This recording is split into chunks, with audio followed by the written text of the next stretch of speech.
Welcome to the official YouTube channel for me, the Colin Cowherd Podcast. Go on, hit the subscribe button right there so you don't miss any of our football content this postseason. Going to have instant reactions after every big game. Thanks.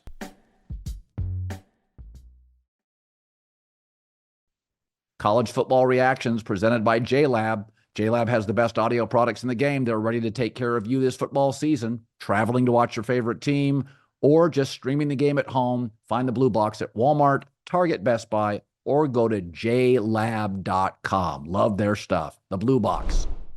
I want to throw something at you. Look at this real quick. I want to throw this at you. I want to talk about Notre Dame versus Penn State and Ohio State versus Texas. So Ohio State, Texas will probably get the bigger rating because of Buckeyes, Longhorns. But I was thinking about this the other day, is that Notre Dame, I think Marcus Freeman was on my show, and I'm not sure if he said it then or in the preamble before he was on my show. They haven't lost anybody to the transfer portal. And I was thinking about this, John. The advantage Notre Dame has on the rest of the country in this transfer portal. So they have a young A++ recruiter in Marcus Freeman. That in these days, that really helps. A lot of these Brian Kellys, I was talking to a coach about Brian Kelly. I said, what's wrong with LSU? And the coach said, Brian Kelly was about ready to retire in Notre Dame. He took that job for the money. He didn't want to put the time in. Their recruiting's gone down. Brian is on the back nine. He's probably on the 17th hole. He thought he could go down there and make it work and win a natty. But the truth is he was worn out at Notre Dame. And then somebody threw him a pile of money that he never thought he would make. But one of the things about this time, the transfer portal, the NIL, old guys like Saban, or in basketball, even easier in basketball, Jay Wright, older guy, it's too much. Jim Larinaga, the coach, the Miami Hurricanes basketball coach, it's overwhelming. So if you have a young coach, a Ryan Day, a Marcus Freeman, you have a young coach with a ton of energy, huge advantage. Secondly, Notre Dame doesn't lose guys to the portal because the players that go to Notre Dame are going there for the academic experience and the football experience. So it is the one football power in the country beyond Stanford and Northwestern that consistently has bigger revenue, has a better TV package, and historically has paid more for coaches. And I look at Notre Dame and Penn State, and I think this could be a really interesting 10-year run for Notre Dame. If you watch the SEC this year, John, it was very clear. They just didn't look as dominant. I mean, Notre Dame matched up with Georgia. And I mean, to me, Ohio State looks like the most talented team in the country. And Michigan was the best team last year. And if Ohio State wins this year or Notre Dame, it's back-to-back Northern teams winning. And the advantage Notre Dame has is they may be the one team in the transfer portal era because what is the transfer portal creating, John? Lincoln Riley and Brian Kelly know this. Chemistry issues. These guys don't grow up together. It's just Ole Miss will go buy 8 great players, 12 great players. If Notre Dame beats Penn State, I've been thinking about this. They may have a cultural edge on the rest of college football, that they do recruit elite players, but they don't. You'll be able to have a more formidable cohesion and chemistry with your roster on an annual basis. Well, one thing Notre Dame, a huge advantage they have, and we had a good family friend growing up who was a very successful businessman who had played at Notre Dame in the 60s. And they get these golf tournaments together all over the country because all their people, like a Stanford or a USC, go work New York, LA, Florida. They have a lot of money behind that program. When Greg Byrne at Alabama comes out with a tweet begging fans for money, you know who's not going to have to do that? Notre Dame. So at the end of the day, I think NIL is kind of a stupid, that term feels a little outdated. You're just buying the player. I'm paying them a salary to play for me. Yeah. And if Notre Dame and Marcus Freeman, you win a couple playoff games, all of a sudden people are going to like that. They will not have a problem cutting huge checks. I mean, I see it here with Kenny Dillingham on the local news begging for money. It's hard. I can't even imagine being in that situation. Marcus Freeman will never have to beg for checks as long as he's winning. And I think that is a huge advantage. I think we see it with some of these Southern teams. That is a disadvantage for Alabama. That is a disadvantage for Yeah, I mean, LSU. It's not, Texas A&M, not a disadvantage because they have huge Arkansas, sneaky, not a disadvantage. They just don't have the right coach. I think Notre Dame, if they can figure out how to balance the academic requirements, but Northwestern's down, Stanford's down, who are they really competing against? For that top, Andrew Luck, David DeCastro, there are only so many of them. Well, they got the market cornered. And to me, financially, they have an unlimited. Part of the reason I think Stanford hired Andrew Luck, obviously he kind of missed it and wanted the juice. But when Andrew Luck calls a guy worth $100 million as a Stanford alum, that guy will call him back. If Troy Taylor, the football coach, had called him, he might not.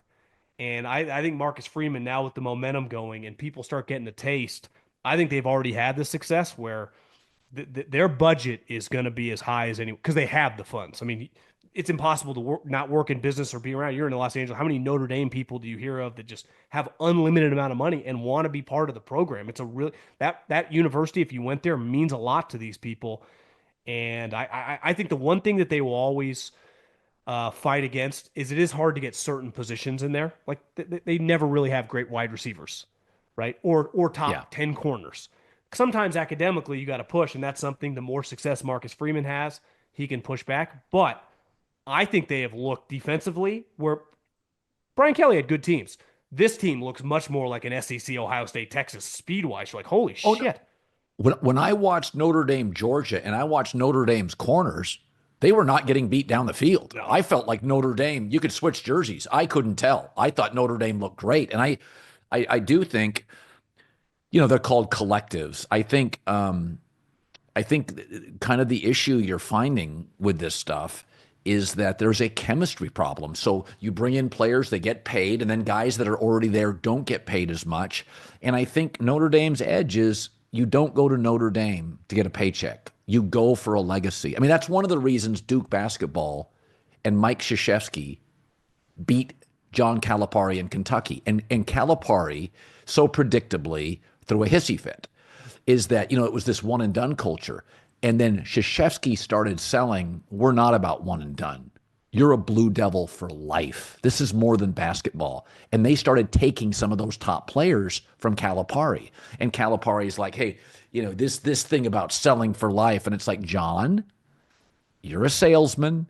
And when John Paul Calipari started saying, hey, I'm not here to win in March, it's like, bro, it's over. Like, yes, you're hard. But the point is, Duke, like Notre Dame, sold, you're a Dookie for life. Our business connections for life will set you up. Kentucky's not going to sell that. LSU probably doesn't have that, but Notre Dame and Duke do. Think about this. I saw someone tweet, I don't know the exact number, is like the amount of former NFL players' kids that are at Notre Dame. Now, some of them, like Bryant Young, played at Notre Dame. His son Bryce, who I would bet on number 30, the 6'7" pass rusher, who's a backup right now, who's a true freshman, being a future top 10 pick in a couple years. But if you're a former player, and these guys now, guys that are 50, 55 years old, a lot of their children are blue chip recruits. If you play in the NFL long enough, you see how cutthroat it can be, how fast everything can end. You actually have a different perspective of just funnel them to the best college. For football. Well, I want to go the best. It was a huge point of difference for Stanford for a long time. We can take you to the NFL, but we can also send you to Wall Street or Silicon Valley, where you can probably end up making more money. So I think Notre Dame has that double edge. I think Ohio State and Michigan have always kind of had that because they've had, it's a really, really good school, and obviously they take football really seriously. But I think Marcus Freeman, the recruiting standpoint, they feel just much faster than they did under the Brian Kelly. And now you watch Brian Kelly at Totally LSU, agree. you're like, maybe he doesn't have a great feel. Like one thing Saban was elite at, he could just identify a guy, future top 10 pick. I mean, he was the best at it. And I think Kirby clearly followed Saban from that, and they're great at that. But mostly, like Ohio State at this point in time kind of recruits itself, and they can get anyone they want into school. Whatever Marcus Freeman's figuring out, that speed they had on defense against Georgia is like, these are mirror images of each other. And that's where Yes. Brian Kelly used to get No overwhelmed. question. Remember the speed and the physicality? It's like, this is just a different level of pace. I also think the SEC has had the best and the most NFL bodies for 20 years. I think more than any conference in college football, they're getting rated. And as you pointed out earlier, SEC teams do not have many times the level of boosters. I mean, I think the biggest Alabama booster, I could be wrong, is like Bear Bryant's son. I mean, Ohio State, Michigan, Notre Dame, they just Oh, have certain, Penn State have certain advantages. So I think when I watched SEC football this year, it just did not look as dominant. And I thought Notre Dame's defense and Ohio State's offense and Michigan's O line and D line last year looked better. My eye well, is test. it shocking that Sark? I mean, what an advantage he has. Because forever it was like, how's Texas going to be able to Oh, go into the God. SEC? Well, they will because they have a huge bank account that's bigger than everyone else. And they Yep. came right in, SEC championship. Who's going to pick next year? Sark's got to be a top one or two, in terms of the preseason ranking in the SEC. For the foreseeable future, he has a massive advantage, even just over Alabama and LSU. He's going to lap them. Yep. So Ohio State faces Texas. This game to me is fascinating. So I like Ohio State. Texas, I can never wrap my arms around them. I struggle sometimes for them to get three straight good offensive series. I think they're hit and miss. They're very much a splash offense. They need big plays, and they hit on them. I mean, against Arizona State, backed into a corner, they hit on a couple of big plays late. Who's facing more pressure, Ryan Day or Sark? So think about this.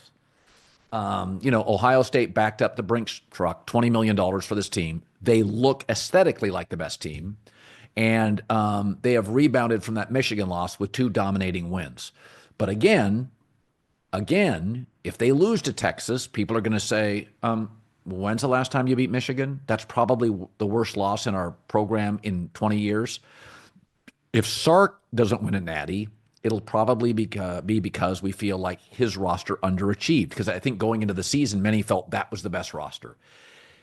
To you, who's the pressure on? This game is fascinating. Ryan Day or Sark, who's going to get more shit when they Yeah, I don't lose even this think it's game? close. I think it's Ryan Day. I mean, Sark, Texas was dead, and they're going back-to-back years in the semifinals. And just he has the thing on an upward trajectory. He just had him in the SEC championship year one. Ryan Day took over, just a program that was rolling, right, full of NFL guys, and he just hasn't quite got there. Now, the way they've looked the last 2 weeks, I don't see how they would not win the national championship if they can play like that two more times.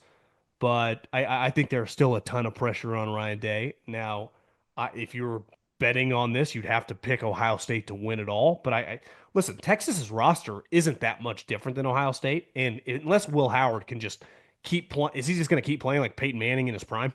Because if he does, then they're going to beat everybody. But if he has a bad game, Texas is really good on defense. It took Scadaboo Yeah. having one of the crazier halves you've ever seen. Like, eventually, Ohio State is just going to play in a tighter game. I mean, they have two just back to back absolute blowouts. What do they look like when they get in a little tighter game? Because we just saw them in a tight game against Michigan. They kind of folded.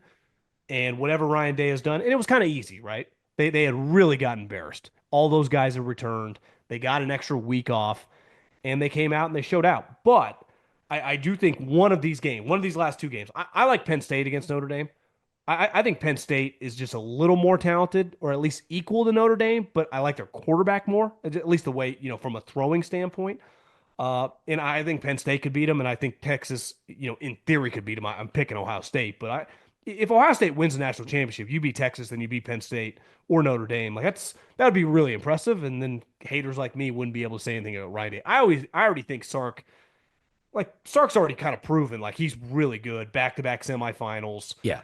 got Arch Manning, got a team just loaded with guys that aren't even draft eligible. I can't even imagine what their transfer portal class is going to look like whenever the season ends. Like they're not going anywhere. I think this year was all about Ryan Day, the cash they had spent on the team. He got Chip Kelly makes two and a half, $3 million a year. I think there was a lot of pressure on this individual team. Yeah, and I also think Sark, if he got heat, I think he's viewed in NFL circles as capable of coaching at that league. For years, Brian Kelly sniffed around at Notre Dame for the NFL, and I was told by an NFL GM that people thought he was a college coach, a really good college coach. Sark is viewed by NFL guys as like if Sark said tomorrow he loses to Ohio State and says, I want the Chicago Bears job, he'd be a top three candidate immediately. I think the NFL, I mean, he was a coordinator in the NFL and a very good one. So I think I think Sark the fit just is, works, listen, doesn't you it? can, The Sark Austin, it just feels like a pretty seamless fit right now. yeah, I mean, he's got a big presence. And I think Sark is one of those guys. People have criticisms for him, but if in any industry, if you keep getting hired by really smart people, I mean, Washington's a good program, USC is a good program, Texas is a good program. He's been the head coaching job. Nick Saban knows what he's doing. Like really smart people and good programs keep hiring him. It's like when Andy Reid got let go by Philadelphia. 45 minutes later, he was on the phone with the Hunt family. Smart P. Jim Harbaugh is always going to get work. John Harbaugh, if he was available, would get work. I think Sark's one of those guys that's imminently hireable. I think his teams can be a little loose and lack a little bit of an identity. The old thing the Patriots used to say, we're not a collection of players, we're a team. Sometimes Sark teams can feel a little bit like a collection of a handful of really good players, not a team. And it's not I know he's a good coach. I know he's a great recruiter, but his teams can be a little loose for my taste sometimes. Like I think they throw too many jump balls up the sidelines. Quinn Ewers too often just throws it up for grabs. It drives me nuts. I hate that. Low percentage fades or corners. But I think I like Ohio State and Notre Dame.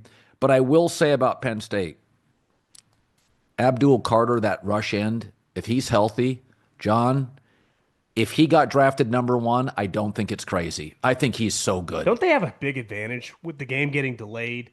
They played, basically 2 days before Notre Dame. Notre Dame then had to travel home. I think Penn State's looked really good. I like Penn State in that game for sure. I don't think it's crazy. They've got they've got 4 or 5 elite players. James Franklin gets some shit because he can't beat the good teams. But I would point out to if you look at his record against top 10 teams, yeah, that was Georgia and LSU when they ruled college football. He was in Vandy, and it was LSU, Alabama, Georgia. So he was struggling at Vandy, and now he's struggling with Ohio State and Michigan with Harbaugh. It's like, guys, you have to contextualize James Franklin's struggles against top 10 teams. It's been Jim Harbaugh, Ryan Day, and when he was down at Vandy, he was facing, LSU teams and Nick Saban teams and the beginning of If he Georgia's beats teams. Notre Dame and Ohio State takes advantage of and beats Texas, it is a pretty good opportunity given how well he knows Ohio State. Plays him every year. Played him, I mean, the best they've ever played him this year. Had a very good chance, obviously, to tie the game at the goal line, and they ran it right up the middle.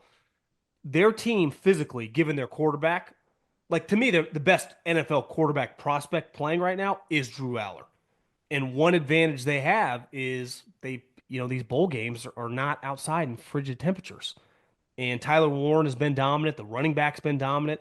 The question is Abdul Carter and the arm injury. In college, they don't really have to talk about what the status is, but if he's healthy, how good does their front seven look? I mean, they are so physical. They got DBs. They are very, very. Both these two teams, you could argue all four. Someone's going to get injured in these games. It's just like the NFL playoffs. And if you're the winning team and it's one of your impact players, that could be a huge problem. Chip Kelly mentioned this at the start of the playoffs. He's like, no one's really talking about this. The attrition of guys aren't used to playing this many games. And these are better teams. These are just more, it's usually just one bowl game. Maybe the Final Four was two. Now you're playing, Ohio State would play four. Penn State would play four. Texas would play four. That's a lot of games on the bodies of 20-year-olds, even if they are future top 10, top 20 picks. John Middlekauff, former NFL scout. That was a good hour. We put together almost an hour of good stuff. We head to the playoffs. John, as always, buddy, I Can't appreciate wait. it. Happy birthday. Thanks, man.